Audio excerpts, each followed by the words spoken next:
Don't lose few hundred thousands just because you forget history. This is part 22 of my 30-part series on stay vesting. If you have not watched my video on stay vesting, check out here. Do you know that history can teach us about buying a property?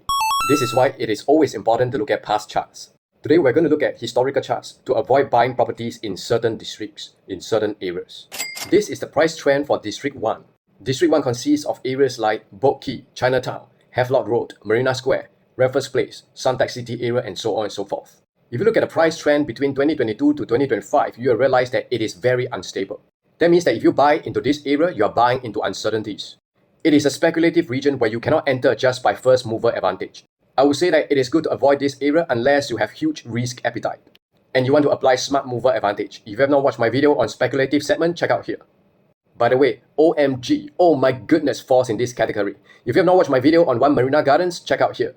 Over a period of 4 years, there were only 824 transactions. On average, District 1 only had about 17 transactions per month. Next district that I would say that you want to avoid is District 2. And this consists of Anson Road, Chinatown, Neil Road, Raffles Place, Shenton Way, Tanjong Pagar area.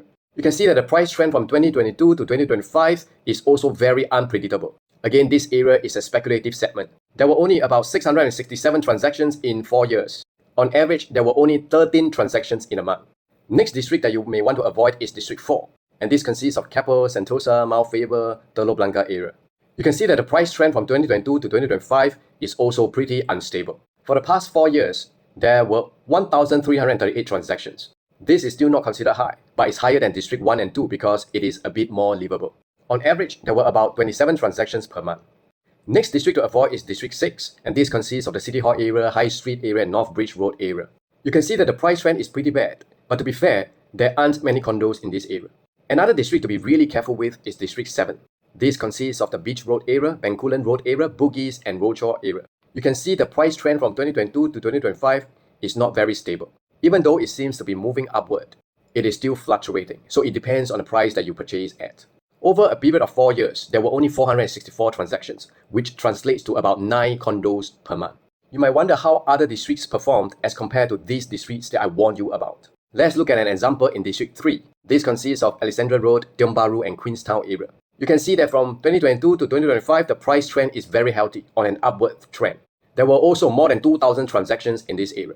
So an average of more than 40 transactions took place per month for the past 4 years. We can even look at District 23, where a lot of people will say it is very ulu, such as Bukit Batu, Choa Chu Kang, Hillview Avenue, and the outskirt part of Upper Bukit Timah. You can see the price trend is also very healthy on an upward trend.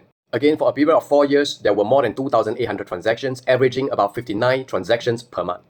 Now for historical data, we need to look at only the resale properties. We cannot look at the new launch price trend because it doesn't tell you how the properties are going to perform when they become resale. So don't make the mistake of losing few hundred thousands in your property purchase because you forget to study history. This is part 22. Stay tuned for the next part. If you have more questions, you can always ask a different kind of agent. I will see you in the next video.